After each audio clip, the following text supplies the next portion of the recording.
ಸರ್ಕಾರದ ಮಹತ್ವಾಕಾಂಕ್ಷೆಯ ಕುಡಿಯೋ ನೀರಿನ ಯೋಜನೆ ಎತ್ತಿನಹೊಳೆ ಯೋಜನೆ ಪ್ರಾರಂಭ ಆದಾಗಿನಿಂದಲೂ ಇಲ್ಲಿಯ ತನಕ ರೈತರಿಗೆ ಒಂದಿಲ್ಲೊಂದು ತಲೆನೋವು ಒಡ್ಡುತ್ತಲೇ ಬಂದಿದೆ.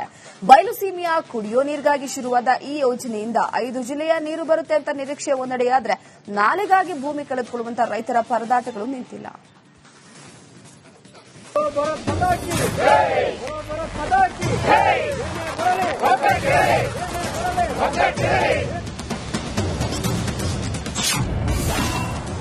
ಎತ್ತಿನಹೊಳೆ ಯೋಜನೆಗೆ ರೈತರ ವಿರೋಧ. 2 ಲಕ್ಷ ಪರಿಹಾರಕ್ಕೆ ಒಪ್ಪದ ಗಂಗೂರು ಗ್ರಾಮಸ್ಥರು. ಗಾಂಧಿ ಅಂಬೇಡ್ಕರ್ ಫೋಟೋ ಹಿಡಿದು ಹೀಗೆ ಪ್ರತಿಭಟಿಸುತ್ತಿರೋ ರೈತರು ಹಾಸನ ಜಿಲ್ಲೆಯ ಬೇಲೂರು ತಾಲೂಕಿನ ಗಂಗೂರು ಗ್ರಾಮದವರು. ಹಳೇಬೀಡು ಹೋಬಳಿ ಈ ಗಂಗೂರು ಗ್ರಾಮದ ಮೂಲಕ ಎತ್ತಿನಹೊಳೆ ಯೋಜನೆಗೆ ನಾಲೆ ಹಾದು ಹೋಗಲಿದೆ. ಆದರೆ ಇನ್ನು ಕೆಲವೇ ಮೀಟರ್ ಕಾಮಗಾರಿ ಮುಗಿದಿದೆ. ನಾಲೆ ಕಾಮಗಾರಿ ಇಲ್ಲಿಗೆ ಮುಗಿದು ಹೋಗಲಿದೆ. ಆದರೆ ಈ ನಾಲೆ ಕಾಮಗಾರಿ ಆಗಲು ಬಿಡಲ್ಲ. ನಮ್ಮ ಜಮೀನಿಗೆ ಸರ್ಕಾರ ಈಗ ಪರಿಹಾರ ನೀಡಲು ಆಗಲ್ಲ ಅಂತ ಹೇಳ್ತಿದೆ. ಜಮೀನು ಇಷ್ಟು ದಿನ ಬೇಸಾಯ ಮಾಡಿದ ಕಾರಣ ಕೇವಲ ಎಕರೆಗೆ 2 ಲಕ್ಷ ರೂಪಾಯಿ ಪರಿಹಾರ ನೀಡುತ್ತೇವೆ ಅಂತಿದ್ದಾರೆ ಅಂತ ಜನ ಸಿಡಿದಿದ್ದಾರೆ. ಸರ್, ಇವಾಗ ನಮಗೆ ಸರಿಯಾದ ಪರಿಹಾರ ಈಗ ನೋಡಿ ಸರ್, ಅವ್ರು ಹೇಳ್ತಿರೋದು ನಿಮ್ಗೆ ನೀವು ಡ್ಯುವೆಲ್ ಕ್ಲೈಮ್ ಮಾಡಿದಾಗ ಏನು ದುಡ್ಡು ಕೊಟ್ರಲ್ಲ 28 ಕೋಟಿ, ಆ ದುಡ್ಡನ್ನ ಕರೆಕ್ಟ್ ಆಗಿ ಹಂಚಬೇಕು ರೈತರಿಗೆ.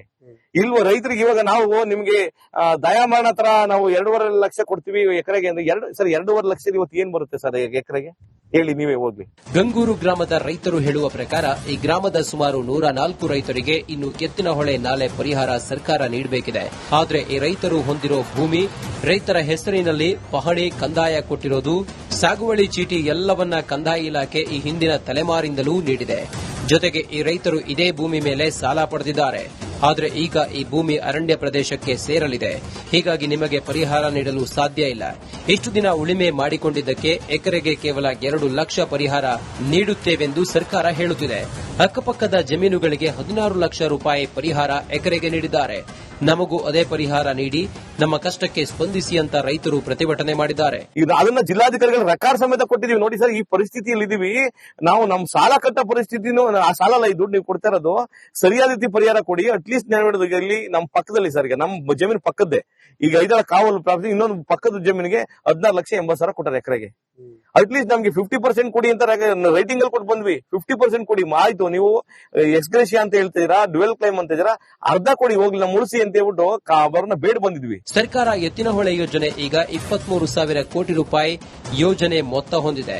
ಆದರೆ ಸರ್ಕಾರ ಬಡ ರೈತರಿಗೆ ಅನ್ಯಾಯ ಆಗದಂತೆ ನೋಡಿಕೊಳ್ಳಬೇಕಿದೆ. ಆದರೆ ಈ ಪ್ರಕರಣದಲ್ಲಿ ಕಂದಾಯ ಇಲಾಖೆ ನೀಡುವ ಎಲ್ಲಾ ದಾಖಲೆ ಇದ್ರೂ ಈಗ ಅರಣ್ಯ ಇಲಾಖೆ ಜಾಗ ನಮ್ಮದು ಎಂದು ಬಂದಿರೋದು ಈ ಪ್ರಕರಣ ವಿಚಿತ್ರವಾಗಿದೆ. ಹೀಗಾಗಿ ಸರ್ಕಾರವೇ ಇದಕ್ಕೆ ದಾರಿ ಹುಡುಕಬೇಕಿದೆ.